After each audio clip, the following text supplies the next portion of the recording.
ลึกลงไปข้างในลูกคงไม่มีสิ่งใด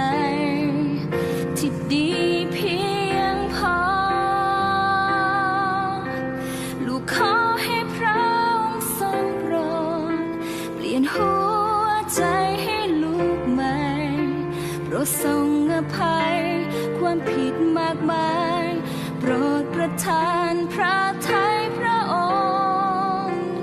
ถ้าพระองค์ทรงมองลึกลงไปข้างในลูกคงไม่มีสิ่งใดที่ดีเพียงพอลูกขอให้พระองค์ทรงโปรดเปลี่ยนหัวใจให้ลูกใหม่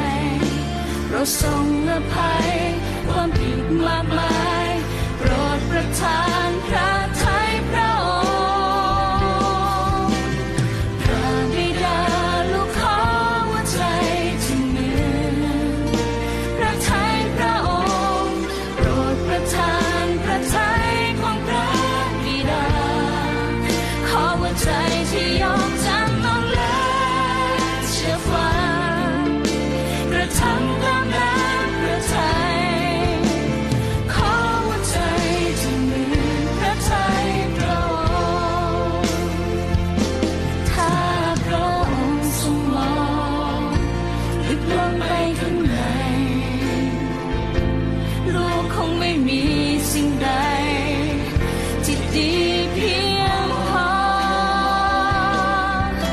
ลูกขอให้พระองค์ทรงโปรดเปลี่ยนหัวใจให้ลูกใหม่โปรดทรง